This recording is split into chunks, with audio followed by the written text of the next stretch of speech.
This episode of the Flush Podcast is brought to you by Onyx Hunt, Waltons, Marshwear Clothing, Ruffland Kennels, Black Gold, and by Game Virtual Shooting Simulators.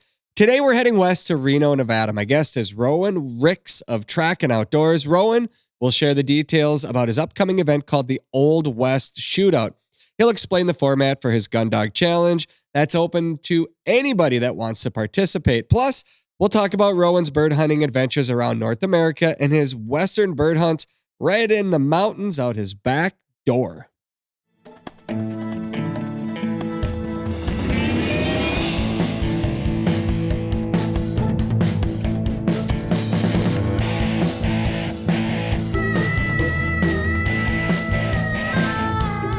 Welcome to another episode of the Flush Podcast. I'm Travis Frank. I'm your host. Big Al is our producer. We're in the loafing area again today, also known as Studio B. I hate it when you call it that. Why do you hate that, Alex? Because I put some blood, sweat, and tears in here, and loafing makes it seem like, it's people don't work in here. Al, I watched this set get built, and you were not the man that built it. Why do you keep saying you poured blood, sweat, and tears? I held the nails to build the wall, okay? I held them and handed them to the person building it. I don't think you were even in the room when this was built, Alex. Occasionally. I was supervising. Okay. But I will say that the shelves are bare. The wall behind me, the old barn doors. I mean, let's put a little something in here. One thing at a time, Trevor. All right. If you want to see the set that Alex claims he built, but he actually did not build, you can watch this episode on YouTube, right, Alex? Yes. All right.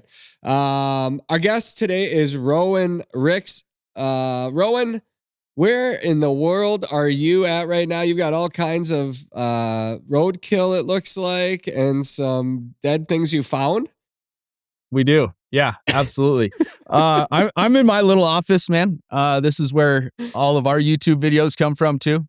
I'm not built in the box like you are, Travis, but it's pretty similar. Doesn't it look Pretty like similar. Alex stuck me in a wooden box here? Like I'm in a shipping crate right now. That's how I feel. I wish like, people Alex. could see the actual studio. It'd be so much funnier if they saw where you were sitting. Yeah, I know, but the zoomed in, this is the world we live in. People zoom into everybody's head and then they put them on social media and then you listen to people talk. Rowan, do you listen to podcasts or do you watch podcasts?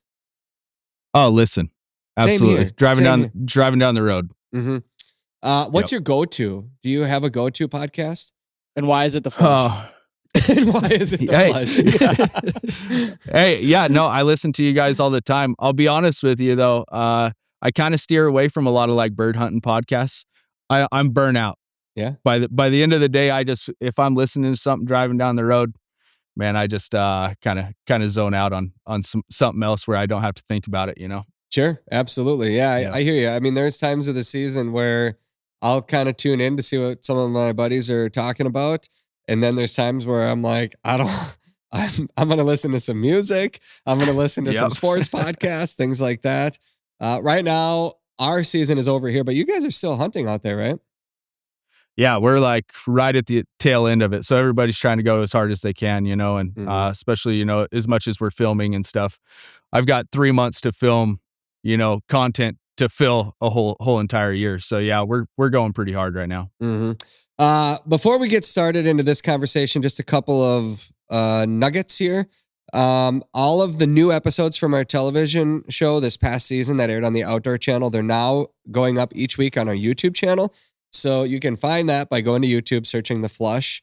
And then, of course, you can subscribe if you'd like to. This week, Scott Franzen shared the field on an early season hunt with a young bird hunter named Samuel in Montana. It was a cast and blast adventure. Next week, we're uploading our church grouse camp episode, which is actually a really cool story about a couple of grouse hunters in northern Minnesota that bought an old church that was not being used, and they turned it into their hunting camp. You can see that, plus the oodles and oodles, the pile of grouse and woodcock that we flushed on public land in northern Minnesota. It is one of the birdiest episodes of the season for sure. So hopefully you guys enjoy that. I know when we air rough grouse episodes, we get a mix of replies on it, mix of comments, because there's this huge draw of grouse. The eastern half of the country, rough grouse is like, that's king. I mean, they are the king, even in the mountains. I mean, Rowan, you maybe hunt them out there too, but I know when we publish episodes of Rough Grouse Hunting, we get some people that are like, you can't see them in the trees. And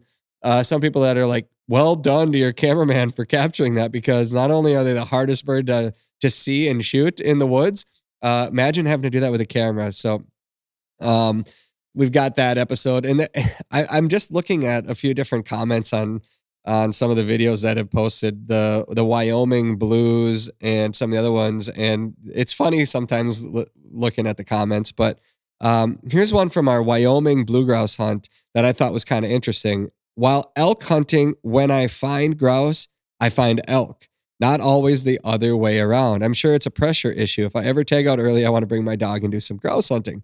I just thought that was kind of interesting. While elk hunting, if I find grouse, I find elk. I think that speaks to the habitat, obviously, that you find them in. And I bring up habitat right now because Big Al, we are preparing for a monster blast of Arctic air, a polar vortex that is going to rock the nation. Honestly, here. Trav, I feel like we should be used to this because I feel like there's always 2 days every year around January, February here that it just gets unnecessarily cold for just like one day. You know what it is?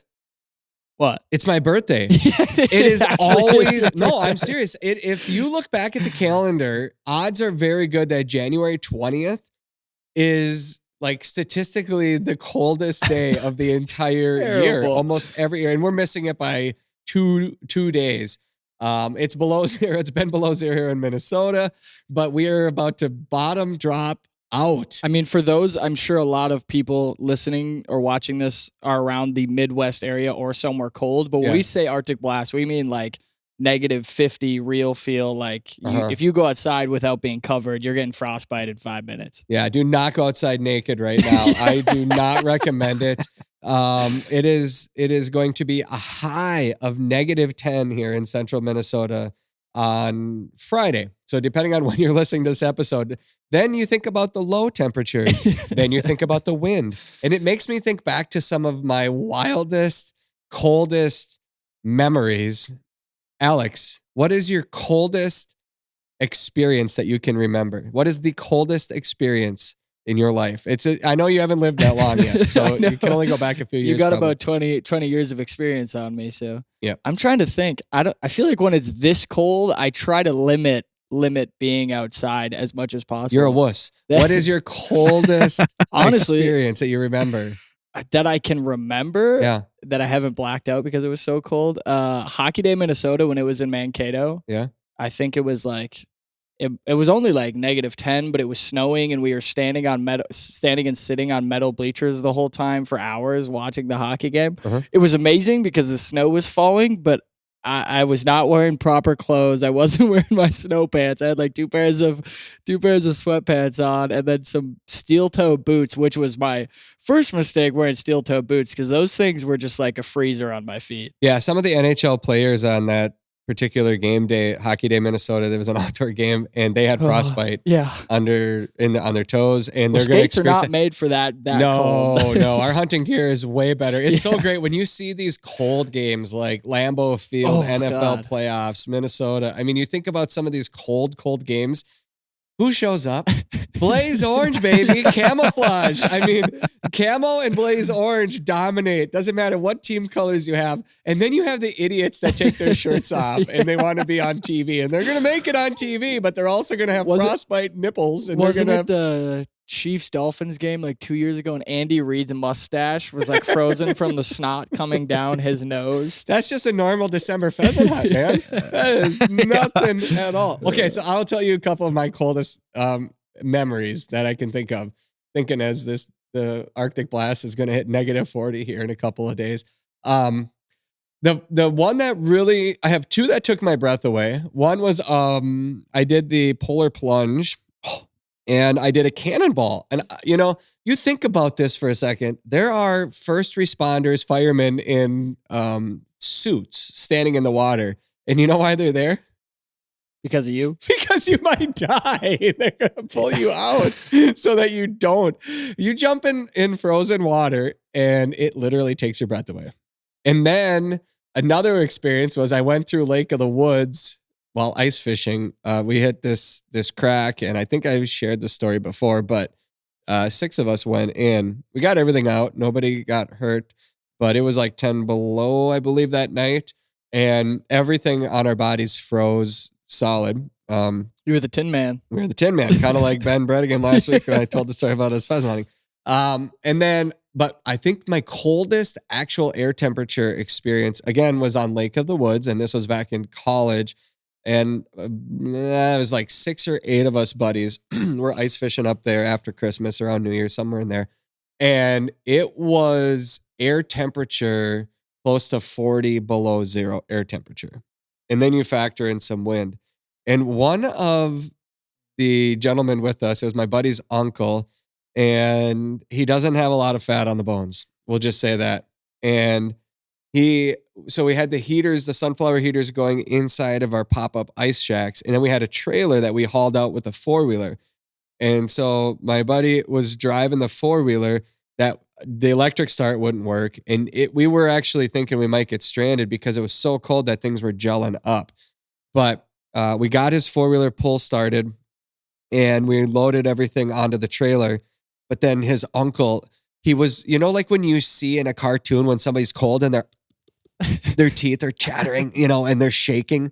He was actually doing that. And his body was fighting to stay warm, but he couldn't. He just had nothing on him. He couldn't do it. And so we had to carry him. We set up on the trailer the ice house, that pop-up ice house. And then we turned on the heater and we put him in there for the ride back in. I don't know if he would have made it otherwise, because we were looking at like 60 below zero wind chills. I mean, Did you like ratchet strap the pop-up down to the trailer? Yeah, we tied it down. We took it easy on the way in. It was so cold.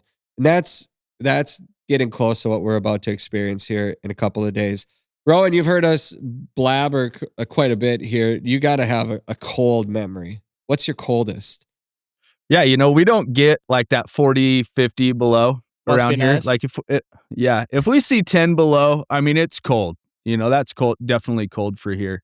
Probably my coldest time. I mean, I know you shared this story on the podcast already, but we got stuck and spent the night one it was probably about February, 1st of February, end of January. You say spent the night, you mean you got stranded. Yeah. We didn't spend the night on purpose. Yeah, and I was with my wife, and I knew it was cold as soon as the sun went down, and we had our headlamps on, and we were trying to gather rocks to be able to stack underneath the tires, and you could see all the crystals from the frost coming up, and then my wife wasn't able to get the rocks off the ground, so she was using a claw hammer to pry them off the ground to bring them to me while I was jacking up the truck, and yeah, that was definitely a cold time. My wife killed her first chukar that day, so that is a very memorable moment.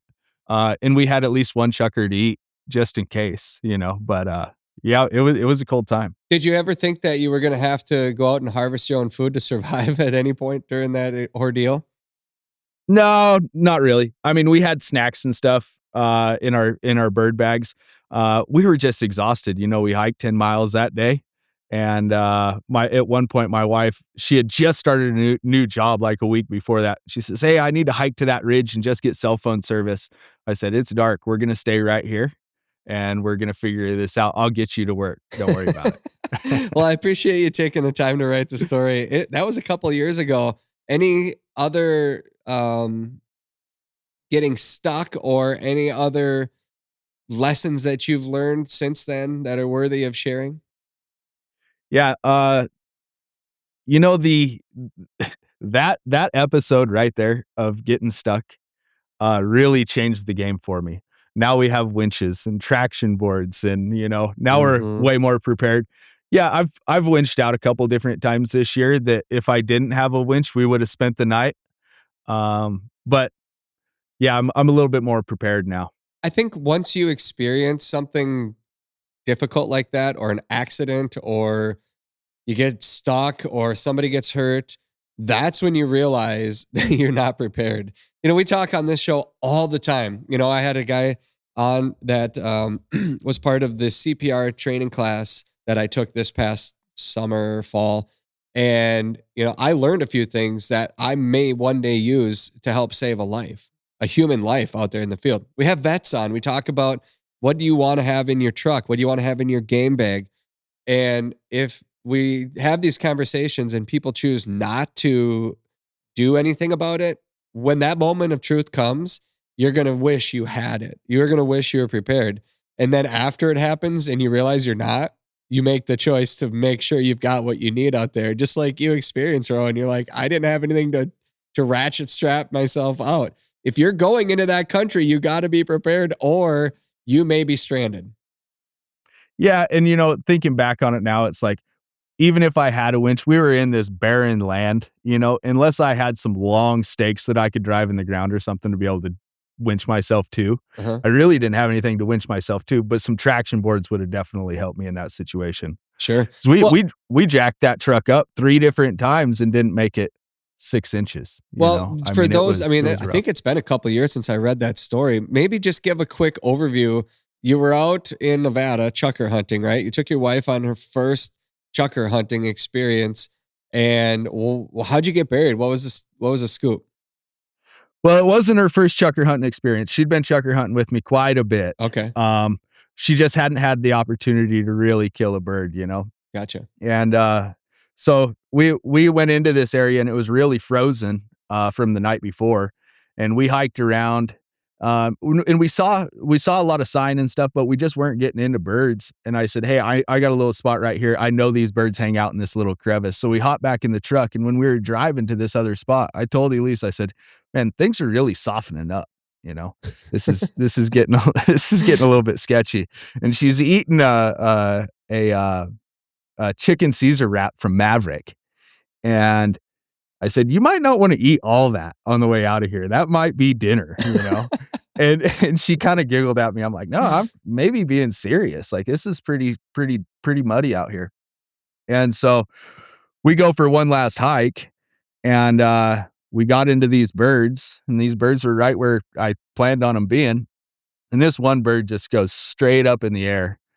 And she pulled up on it, and it was just a poof of feathers. And I just thought, that's what it's all about right there. I said, nice shot, honey. Heck yeah. And so we chased those birds one more time, and we're on this little ridge, and she's answering a text message. And I said, you have service right here? And she says, yeah. I said, hey, I'm going to call my dad and just let him know where we're at, just so somebody knows. My dad's in Elko, which is about 5.5 hours away. But at least somebody knows. And so I call him and tell him, and he says he knows that area pretty well. I said, hey, if you don't hear from me by 5, I'll be back to pavement. If you don't hear from me, this is where I'm at. So we headed out of there, and we got stuck in one little snowdrift. Snow's fine, I can get through that. Got through that one, and then the next snowdrift's coming, and the road's kind of sunken in this valley where the snow had drifted in. So I just kind of went around it. And as soon as I got off that compacted road, man, it was right to the frame. Oh, and it was one of those points where it's like you bury it to the frame and you just like kind of look at each other, and there's like not a word said, and you like put it in reverse with a hope and a prayer. right. And just like give it just a little bit. And right then that back tire spun maybe a half turn, and it goes, and I look at her again and I go, oh my God, did we just pop a tire? And sure enough, yeah, now we're to the frame with a rear back tire, ripped a valve stem. And so our first goal, was digging that tire out. So you got to dig a 4-foot hole to be able to get that tire out of there, What kind of a shovel did you have? Oh, I got shovels and handyman jacks and stuff like that. I had good shovels. Okay. But yeah, it was cold, and it was so soupy from that day, and then it got cold, and it was definitely a cold day. And so that night we had jacked that truck up 3 different times, got it all the way back to level ground, stacked tire rocks underneath the tires. And when you get in, we tried just easing into it the first time, just getting back to the road. Didn't make it 6 inches. Tried it again. I'm like, all right, this time we're going to really lay the hammer on, Didn't make it 6 inches. Oh. Tried it tried it one more time. Got it. Now we're, midnight, 1:00 in the morning, and get it back up to level ground. And I said, all right, this is what we're going to do. We're going to go to sleep right now. We'll just sleep in the pickup, let all this stuff freeze over, and we'll just drive out of here and I'll get you to work. You got to be to work by 7:00, and we're probably about 2 hours away from home. So that next morning, yeah, it was probably about 5:00 in the morning. We tried it one more time and didn't make it 6 inches. And I thought, oh my gosh, I knew by this point my dad was starting to panic. I was raised by a single father, and we're best friends, man. And I knew that I knew my dad was in his truck headed to where I was at. I just knew it.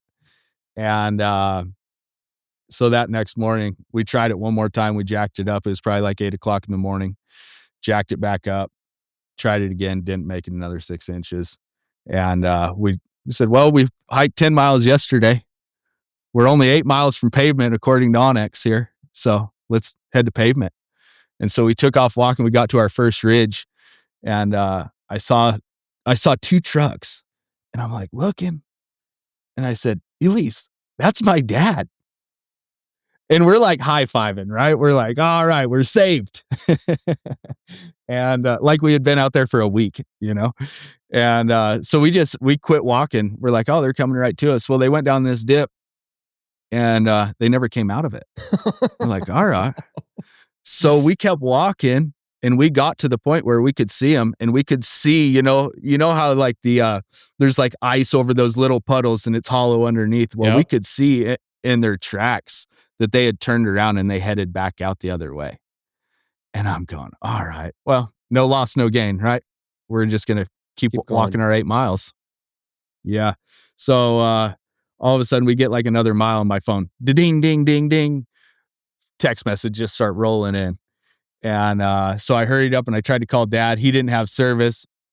I called my stepmom and said, hey, we just saw Dad. She's like, oh my God, you guys are all right. I said, yeah, we're fine. We're cold. We want to get out of here, but we're good. And I said, hey, if you talk to him, tell him to turn around. We just saw him. And so when he got back to service, they were going back to service. He had a buddy with a plane out of Klamath Falls, Oregon, that was only about an hour flight down. And they were going to come fly that area looking for us because they'd been looking for us. One friend in the area had been looking for us all night. Wow. And then, so they got back to service and turned around and pulled us out.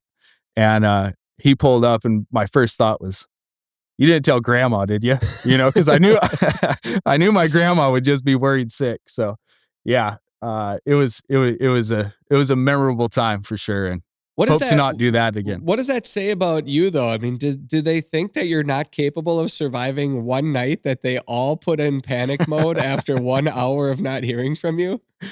Well, that's what I was telling my dad. I said, Dad, I'm fine out here. Totally. And 1 hour without hearing from you, like, this is it. We don't believe you can make it any longer. Send everybody. Send the sheriff, the fire department. We need Ariel out there. Let's find Rowan. Yeah, I think the real panic was, right, they couldn't come up with us. They couldn't find us, Sure, you disappeared. You lost probably GPS, right? I mean, no signal, no service. Yeah, no, we didn't have, inReach. We didn't have anything at that point. Do you now? You know what we just went to? We went to Starlink. Okay. And we've got Starlink now, so that's been the real game changer. I was with a bunch of buddies hunting the other day, and there was 4 Toyota pickups with us, and every single one of them had Starlink on the roof.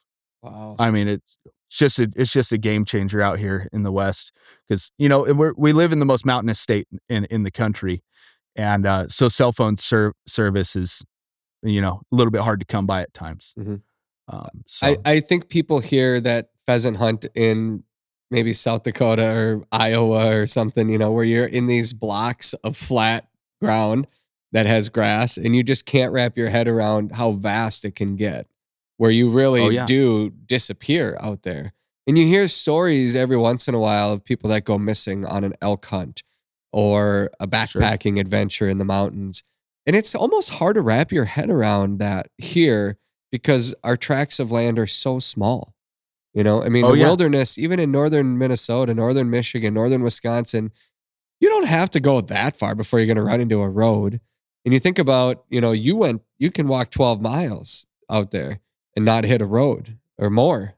And here, most of the time, it's a 1 mile square before you're going to walk into a road. So if you get lost, just stay looking at the sun until you hit road, and you can put your Sure. bearings back together. But I mean, you get out west and it's real. I mean, it is serious out there. And you talk about some of these extreme conditions. And just to bring this whole thing back around 30 minutes into the show that I started out with, habitat really is going to play a vital role in the survival of the birds that our listeners care about over the next week.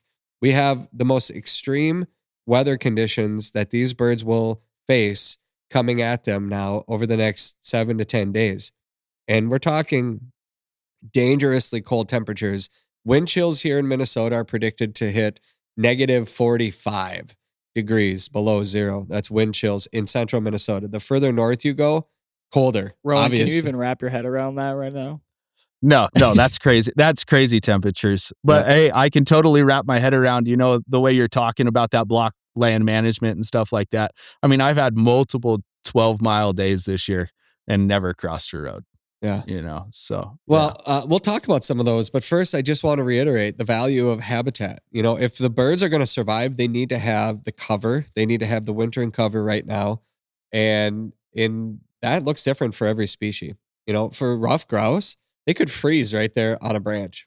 They literally can freeze to death if they don't have snow to roost in. So I look at the snow conditions right now and I'm thinking, they need enough that they can bury themselves in that snow. Do they have enough? I don't know. It's been a weird year. This first Arctic blast that came in, and I was talking to a buddy that runs a fishing marina on the lake near where I live. And he's like, yeah, we had some guests up here from Virginia and they got to experience Minnesota winter. And I was like, yeah, but do you remember what it was like when we were kids? How deep the snow used to get here? And how miserable it was out on the ice where, Rowan, I mean, our lakes freeze. Right now I'm driving my truck out there and pulling my Ice Castle fish house. And, it's a camper that lowers down on the ice and it has holes in the floor and you drill out the holes. Thermostat says 75. We've got a stove. We've got an oven. We've got all that.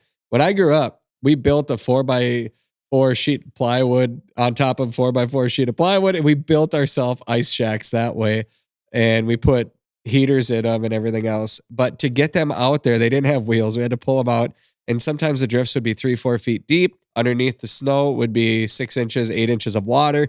You get stuck in that on top of the ice, you ain't going anywhere. So the true Minnesota winter experience looks a whole lot different today. I haven't seen a winter like that here in quite a while, actually. So it's not what I remember, but that doesn't change the fact that coming up here this next few days are going to be dangerously cold for humans. And that means dangerously cold for wildlife as well. So we have to think about that in the big picture when we look at next season's hunting, what we're going to experience. Did they have the habitat to survive this blast? That's on our hands. Every one of us can think about that when they drive out down the road and they look out and they see animals trying to peck for food or find anything they need and they can't be pushed around right now. Do not go take your dog for a walk on a WMA right now when it's this cold and push the birds around. Just let them find where they need to be and don't push them out of them. If there's anything we can do right now, it's that. A lot of experts have different opinions on feeding wildlife when it gets really cold. Maybe that's a conversation we need to have if this Arctic blast continues into the next couple of weeks. We'll go there if we need to. But right now, we're going to go right back to some of your adventures, Rowan, and then we're going to talk about the Old West Shootout coming up.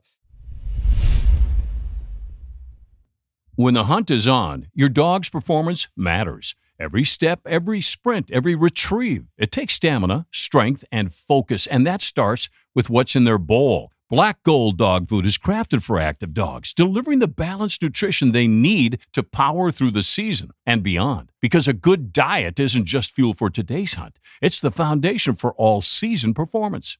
Visit blackgoldpet.com to learn more and find a retailer near you. Black Gold. Unleash adventure.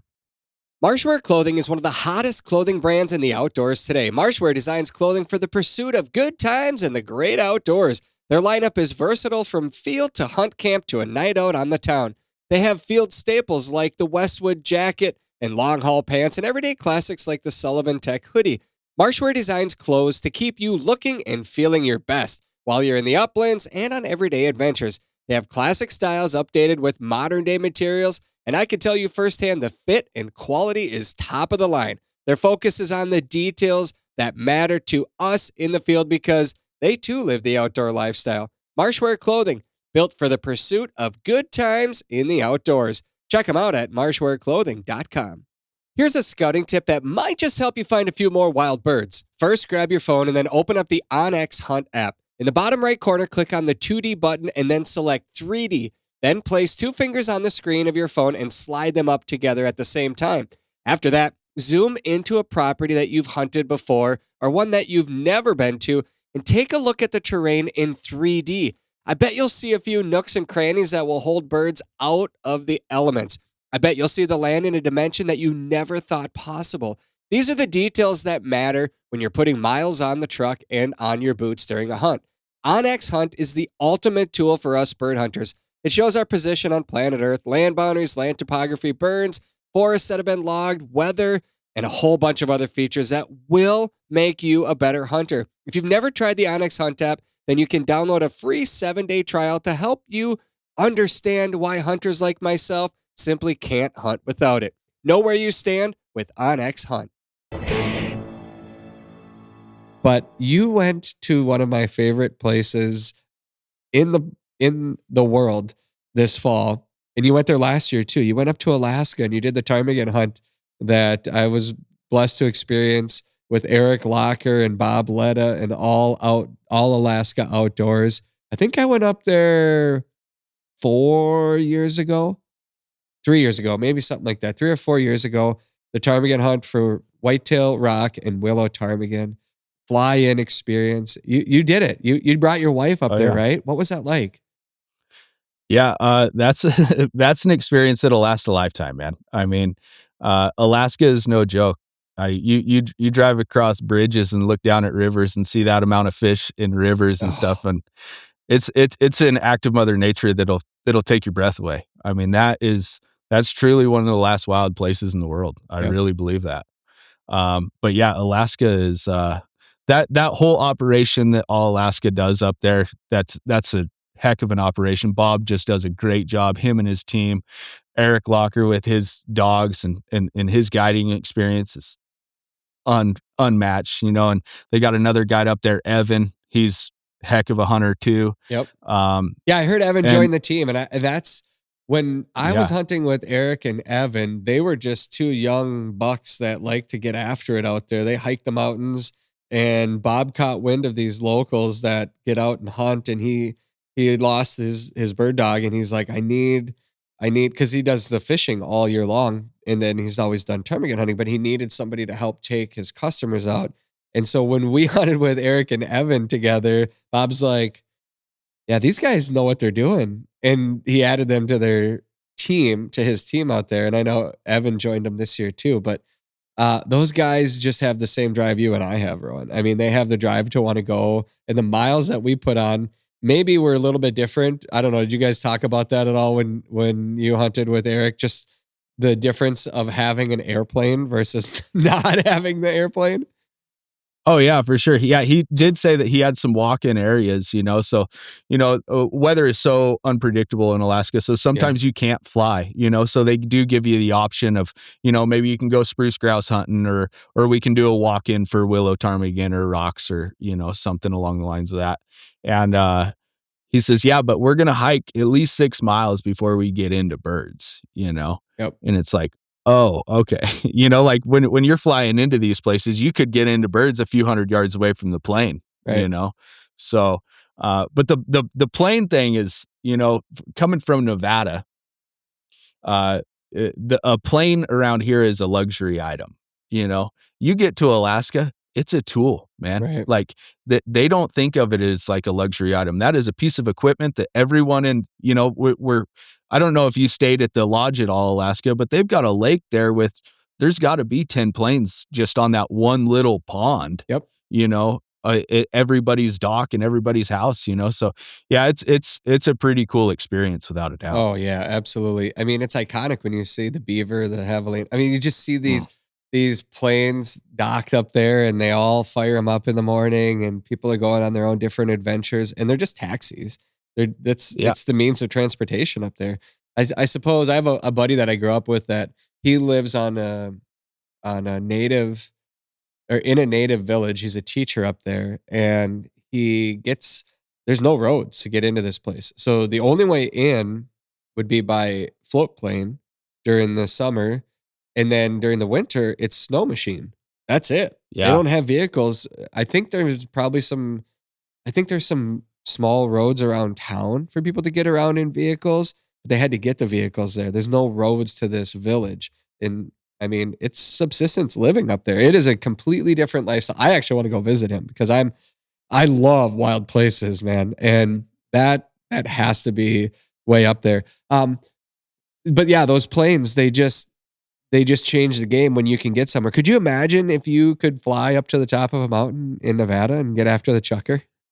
No, and that's what's so crazy too, you know, like in Nevada, even if you fly, even for upland game, you can't hunt that area for 24 hours.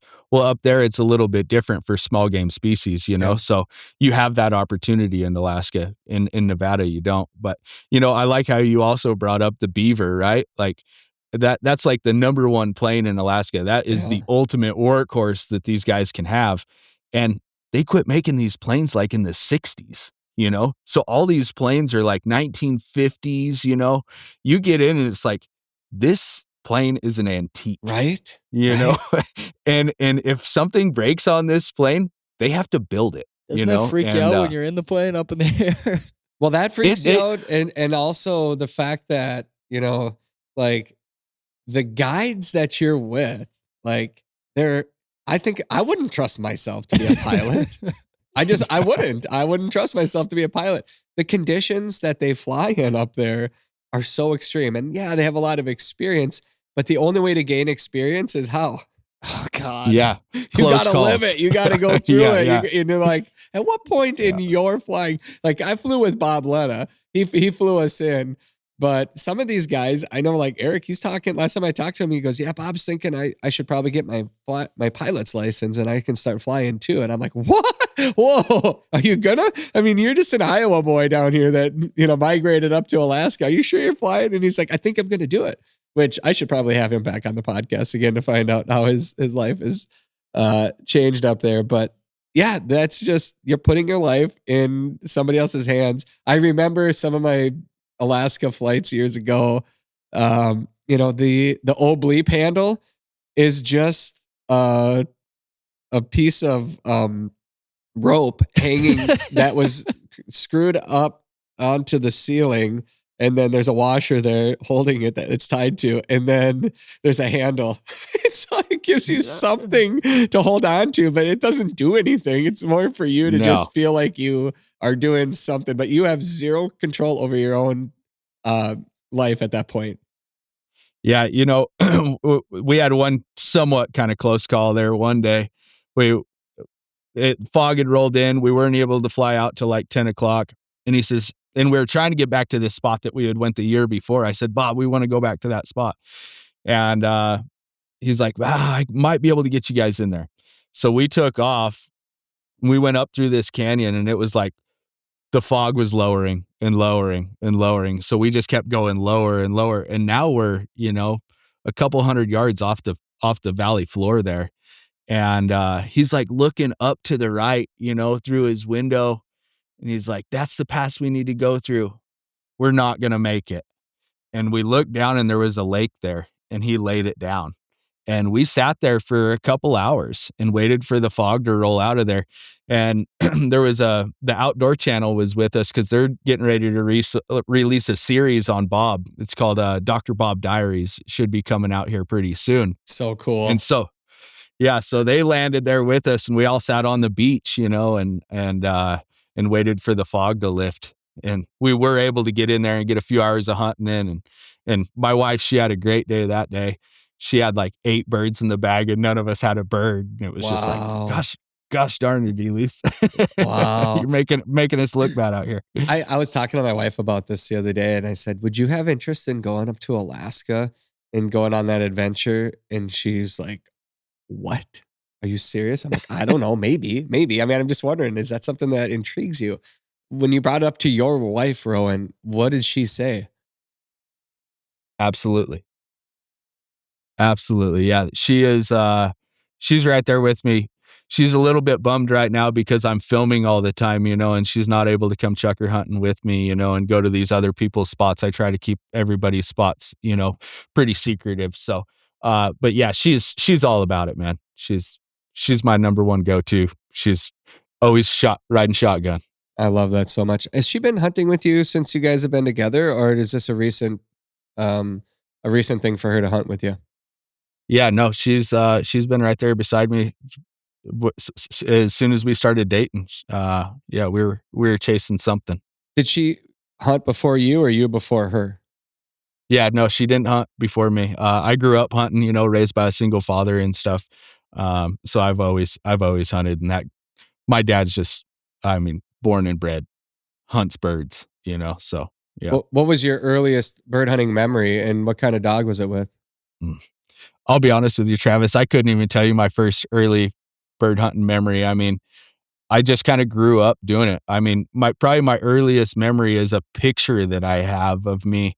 I'm probably like 5 years old, and I've got the old bandolier, my dad's bandolier, with shotgun shells on it. And I'm holding a shotgun that's taller than me with a limit of birds, and so that it's really the memories of like the photos and stuff that kind of bring all that back. But I'll be honest with you. We always had bird dogs, so it's hard for me to kind of remember the first time. It was just a way of life, man. What kind of dogs do you have today?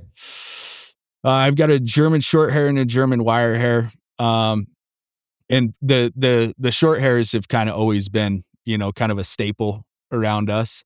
But the wire hair has been fun for sure. Why did you go wire hair? So I had a buddy that had 2 really nice wire hairs hunting dogs, and it was just right timing. He had a litter, and they were born like at the first of the year. So I knew that pup was going to be 10 months old come first part of chukar season. And I knew I was going to be able to put the time and just make that work. I had called around, and a lot of people weren't having pups. A lot of, it just seems like there's been a huge influx of everybody, even if people did have pups, that they were all spoken for, So trying to find dogs right now, or the last couple of years, has been a little bit difficult. You're starting to see a few pups in the West that you're able to get your hands on now. But yeah, mainly timing, I'll be honest with you. I think every time that I head west, I'm surprised by, and I know on the social media world, social side of it, we think that there's bird hunters everywhere. But if you go out west sometimes, depending on the time of the year, and you've got dogs and shotguns, people look at you like, where's your rifle? Why aren't you elk hunting? Why aren't you antelope hunting, mule deer hunting?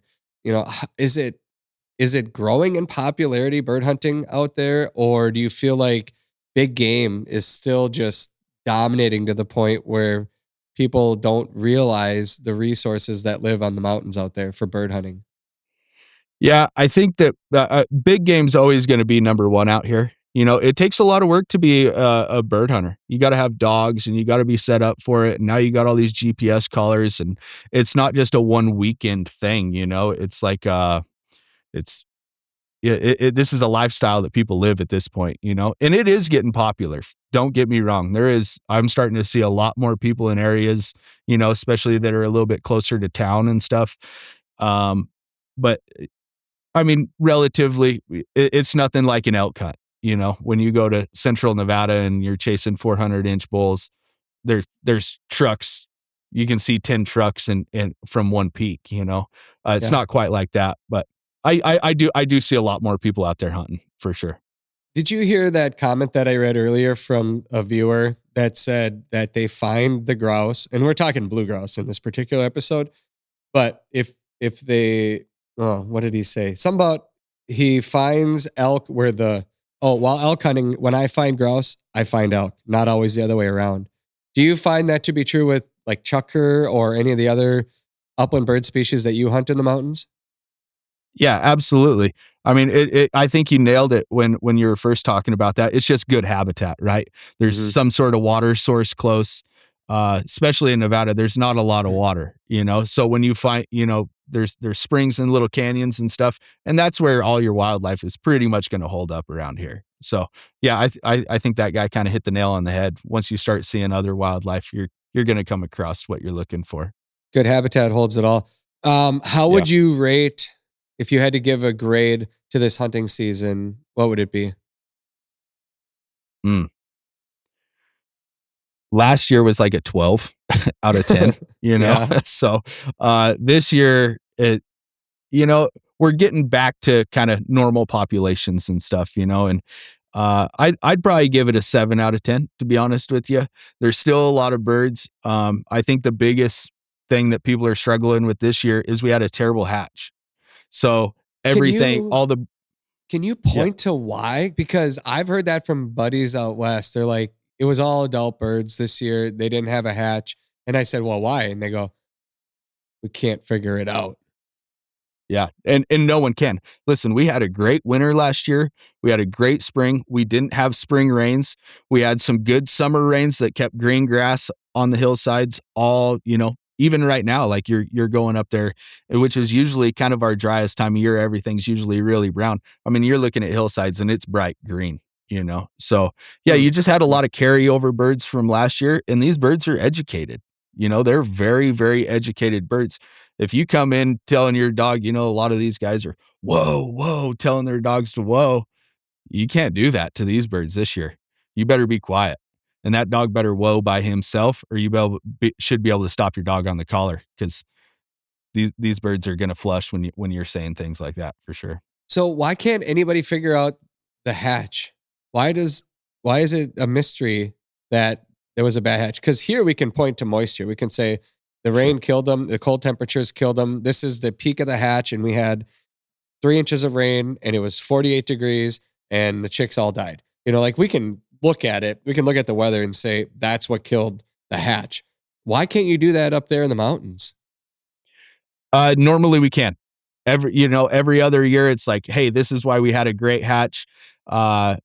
This year, it's pretty wild, man. I think Mother Nature does some wild things, and wildlife does some wild things that you can't just quite pinpoint your finger on it, because we had a great winter last year. We had it was one of our historic winters. The last 2 winters have been great. The last winter was just as good as the winter before that, and the winter before that produced an amazing population of birds. Yeah. So Right. why it didn't produce a population of birds that it produced last year, there's no reason for it, and I don't know. Huh. Interesting. Well, Yeah. then we have no way to tell what this coming year is going to be either, I suppose. You guys still have a couple weeks left in your hunting season, right? Or a few days, I should say. Yep. Yep. So, I'm actually gonna go see, Ryan and Jace this weekend. Are you really? And Tell them I say hi. yeah, yeah. Man, Yeah, I those two will. are lethal. 40 years sure is a long time to be in business, and that's exactly how long Walton's has been helping America's butchers, hunters, anglers, and families prepare their meat.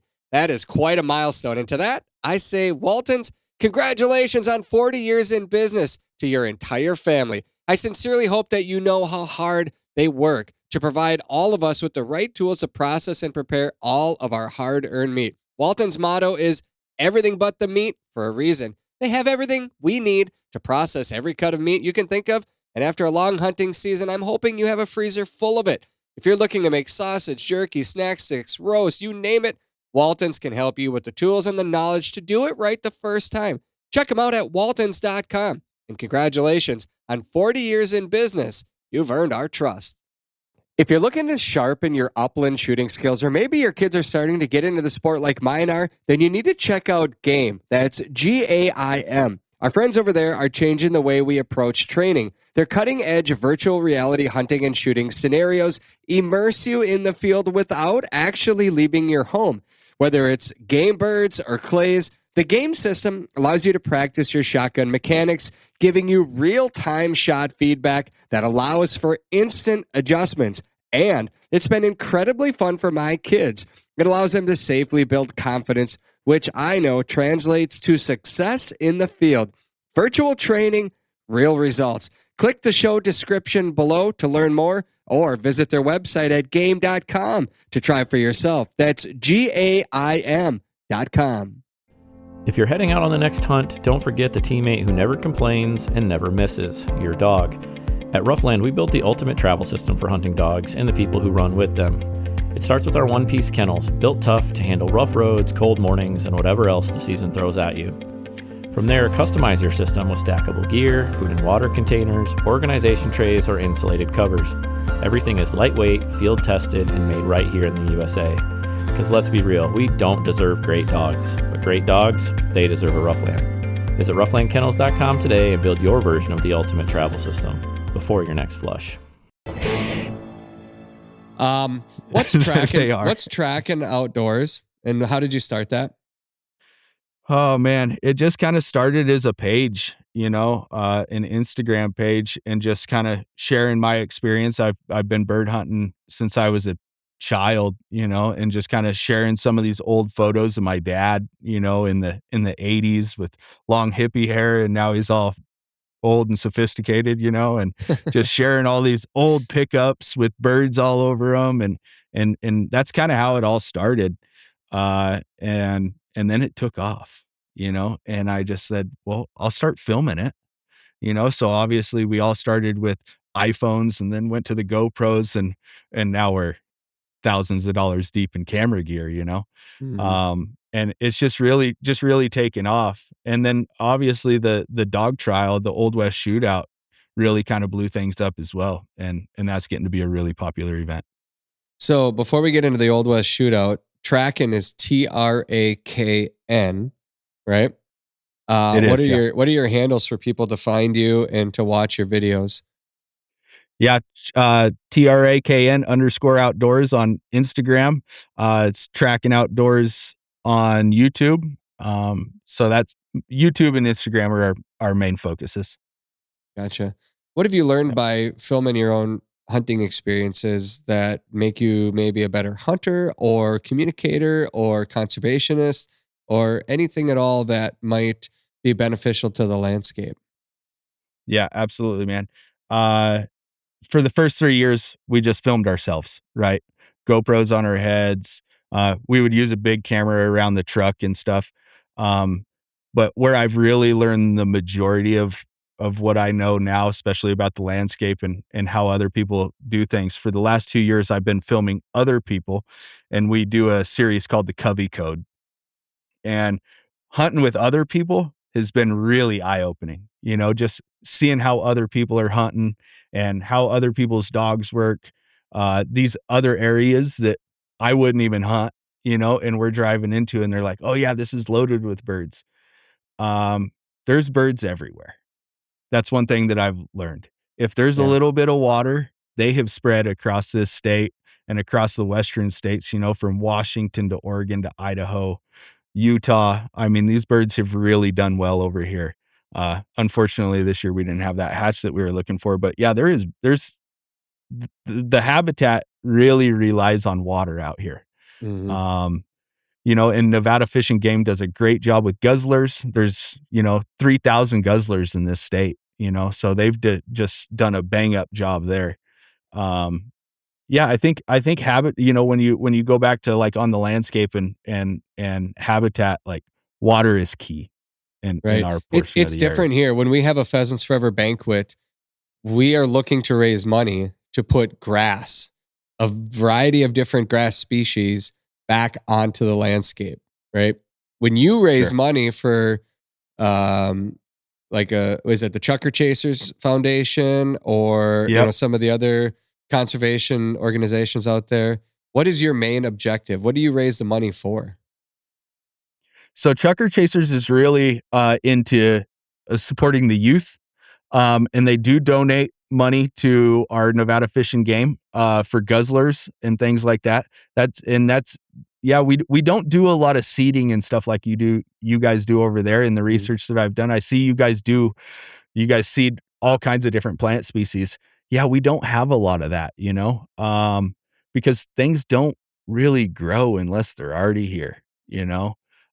We have cheatgrass, which Right. is an invasive species now, and it's really taken over. So Nevada Fish and Game's doing a lot with that.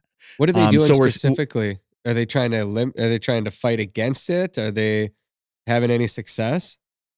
yeah, so they're planting some other plant species that are way higher in protein and that dramatically compete with cheatgrass, if not completely eliminate it. And there's a few different species of plants right now that they're really focusing. And it's not only for small game, it's for big game as well. Sure.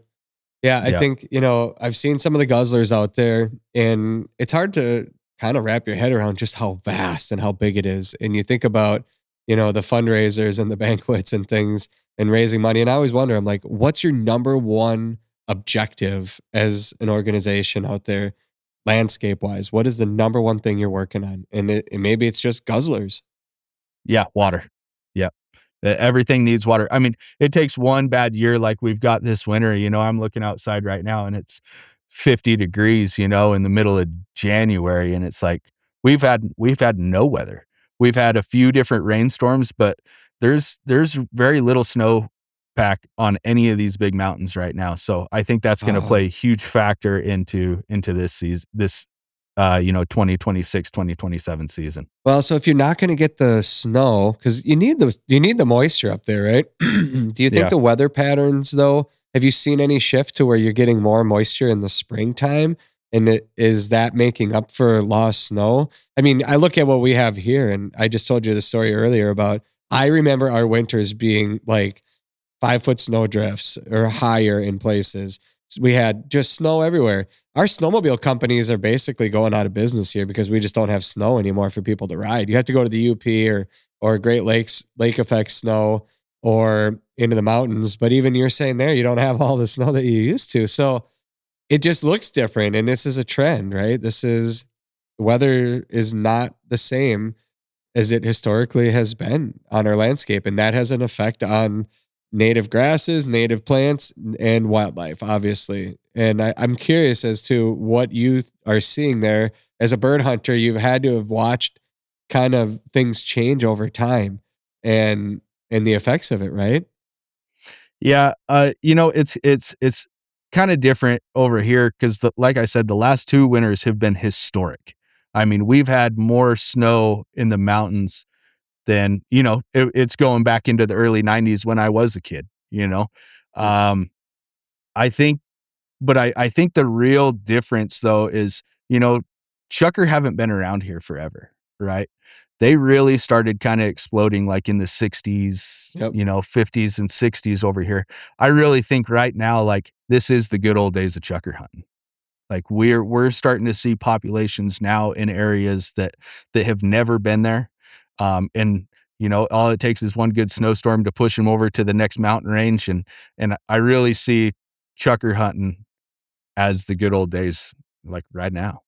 Like I talked to my dad and stuff, of him hunting in the 80s, and he just said, "Oh, there was just less people," and we had our spots where we would go. We knew these mountain ranges that these birds were in and stuff, So It's interesting that you can find Hungarian partridge up in those mountains with the Chukar. They'll be on the tops, they'll be on the sides, they'll be on the flats. And I'm curious, do you ever find the Chukar on the flats down on the bottoms? Or are they always up in the mountains? Yeah, big snowstorms and stuff to be able to push them off the tops. Real windy days, say you got a couple weeks of really solid wind. Yeah, they're going to get off the tops, and down in. They'll at least find some crevices and stuff if they do stay up. But yeah, we can get them down in the flats and stuff, especially in high sage, where they can really take cover and get off those mountaintops. I wonder though, how some birds slowly filter and adapt to different terrains. Do you think the Chukar could ever become a flatland bird? Oh yeah, I think so. Listen, that's a tough bird. That's a very they're going to adapt to whatever that they can kind of get into. and there's plenty of green grasses down in the flats and stuff, especially, we do have a lot of agriculture, just mainly hay and grass hay and alfalfa over here. So, I mean, I could definitely see them if they had to, they'd get down in there. That's a pretty hardy bird. All right, we're an hour into this, and I'm sorry we haven't gotten to the Old West Shootout. I just love chuck hunting so much I could talk about hunting birds in the mountains. All right, what is the Old West Shootout? When is it? How did it begin? Give us everything. Yeah, so it began 2 years ago. We've had 2 events now. We're coming up on our third event, March 21st. Essentially, it's an invitational only. Just reach out if you're looking for an invitation. Talk to us, man. We're happy to have you there. But there's just some permitting and stuff around the property that it has to be a invitational only type of deal. But we're very welcoming to consider everybody. This your invitation, then, right? Yeah, Consider this your invitation. Okay. Yeah, reach out, please. Yeah. And my dad's been in the dog trial game my whole entire life. And you show up to some of these dog trials, and the average age, at these dog trials is like 65. And so I just started seeing this as, kind of a dying game. And so just trying to get younger guys into it was our ultimate goal. Well, these younger guys that show up to these big dog trials and stuff, they're going to get their butts kicked with a guy that shows up with 8 dogs. It just doesn't work. So we built this on strictly wild bird hunters. If you've never been in a dog trial, this is your event. Come out and have a good time, So now we are doing a trial dogs because we have gotten so many people into it on Friday. So on Friday we do people that have been in trial dogs, and then on Saturday, which is our main event, we do all wild bird dogs. Nobody's ever been in a trial before. What does it look like? How does the day go? And what is is it a gun dog challenge, or what do you call it on Saturday? Yeah. So we call it the Wild Bird Regulators on Saturday. And what that is we have about 4 acres and we run 2 fields. We have 4 acres apiece. We plant 5 birds in that field. It's a timed event. So you release your dog, time starts. Your dog has to go and point that bird. You have to come in and you have to shoot that bird.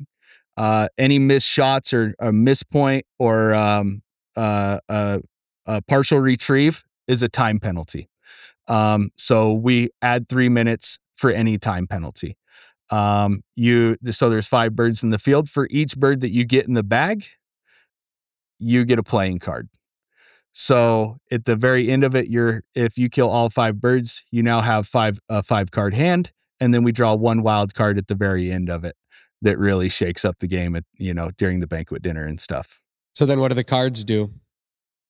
So it comes down to a poker hand. And I think last year, like 2 aces won it, so it's pretty, you're not throwing back bad cards, it takes a pretty simple hand to win the game. But yeah, so you're just drawing random cards. If you kill 3 birds, you come in, when you turn in your score sheet, you draw 3 cards, and then we post it on a board. So, where exactly do you hold this shootout? So my family has some property right outside of Redding, California, in Cottonwood. Okay. And it's just an awesome venue. They've built an Old West town out of Connex boxes, and it's just an awesome venue. And it's warm over there. The biggest reason we hold it over there is because in March over here in Nevada, historically it's cold, so we can go over there 1st of March while everybody's dogs are still on top from, hunting all season long. Mm-hmm. We can go over there. We can hang out in t-shirts. We can have a campfire. We do live music. Last year we gave away $10,000 worth of raffle prizes. Wow. We do a banquet dinner. It's just it's a really good time. One thing that I notice is, like you said, there's banquet dinners all across the state, that are supporting wild chucker. But you're there with these guys for a couple of hours, right? And you don't really get the opportunity to, go introduce yourself to somebody that you don't know. These guys are camped out for 2 nights. We spend essentially 2 full days together. And there's been so many people that it's like, oh, I was hunting with this guy. I said, how do you know him? Oh, from the dog trial, and it's just created so many awesome relationships and so many opportunities for people to go hunt with other guys and see how other guys are doing it too. Well, and everyone has the exact same connection, right? I mean, they're all hunting wild birds all hunting season long. And, I think in any setting of common interests, you spend that much time with somebody that has the same interests as you, you're going to look over and be like, did we just become best friends? I think exactly. We're going to be hunting together this coming season.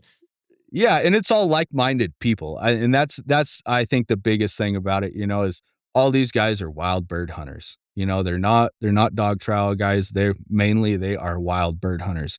But one other thing that I really do want to bring up is we're in the process of starting a nonprofit right now.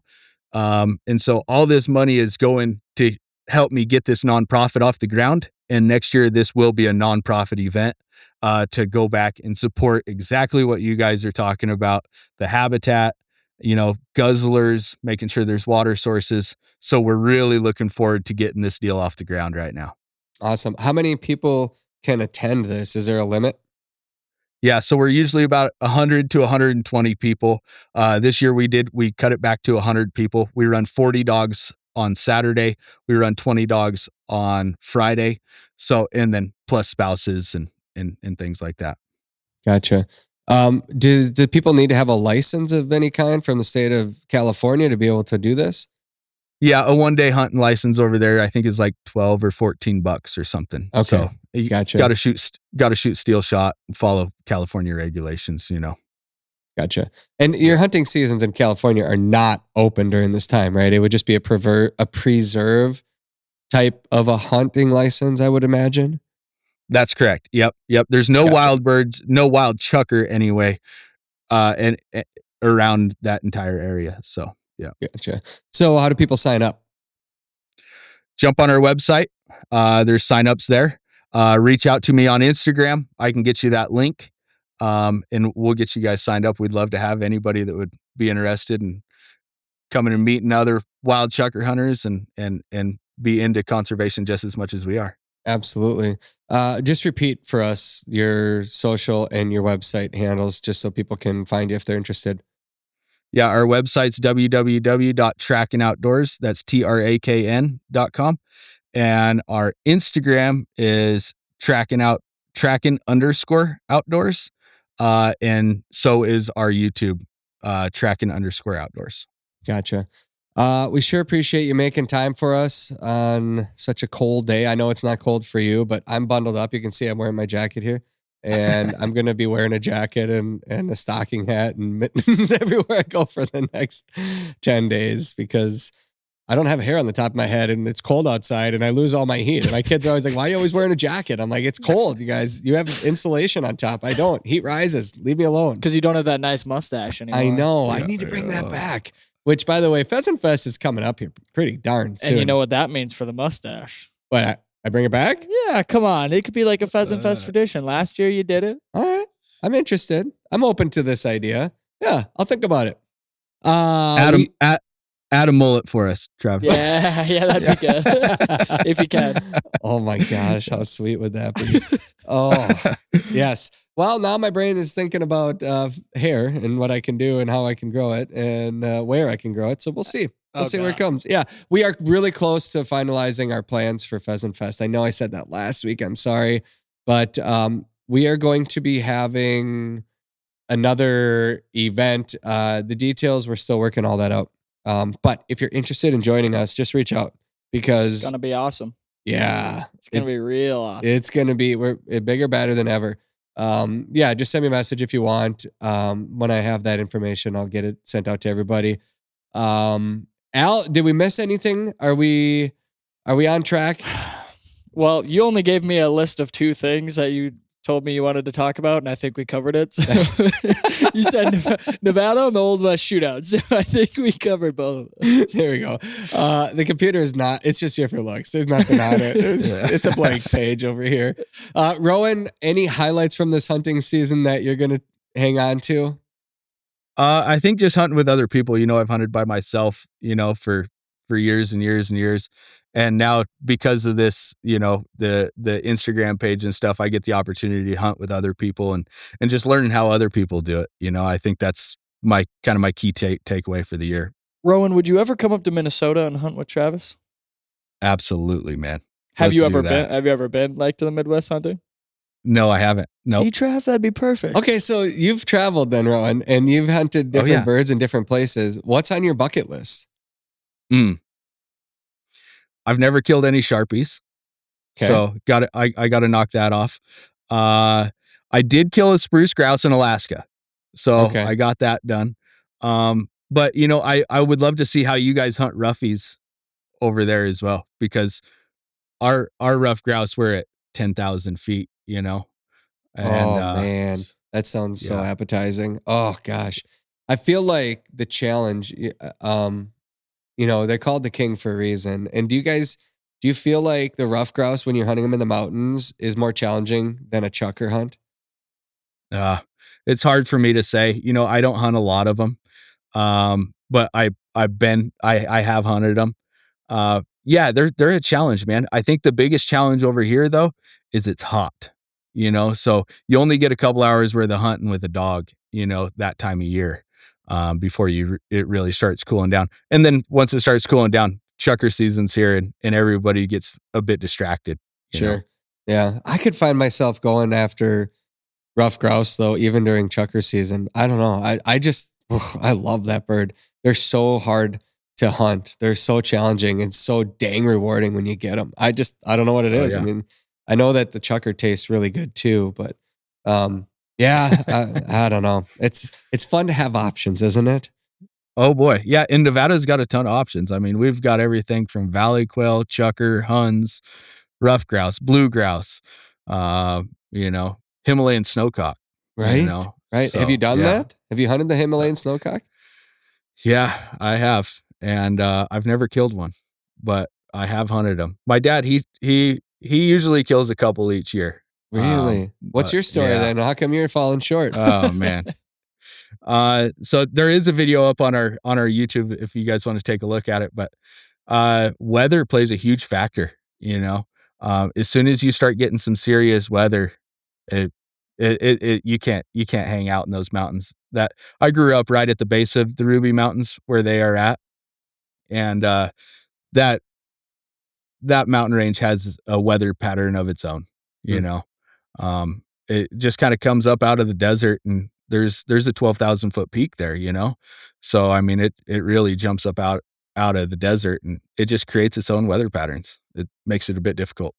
What's the most dangerous conditions you've ever been in the mountains? I wouldn't really say that I put myself in dangerous conditions a lot, because we are so prepared, I think that's number one is you got to have good gear and everything like that. I wouldn't say that we have real dangerous positions that we put ourselves in. When we were in Colorado hunting ptarmigan, we were at like 14,000 feet, and we had some storms brew up, and then lightning.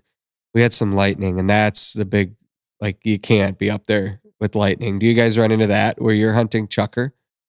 Yeah, so I've got that Himalayan snowcock video that we got rained out of there. And as soon as you get out of the tent, we were sleeping in a tent without a wood stove or anything because we were packed in on horses. And so once we were in there and you get wet, you're just wet, And I told my wife, my wife was with me, and I said, hey, if we get wet and we got to sleep in here again, this is not going to be fun.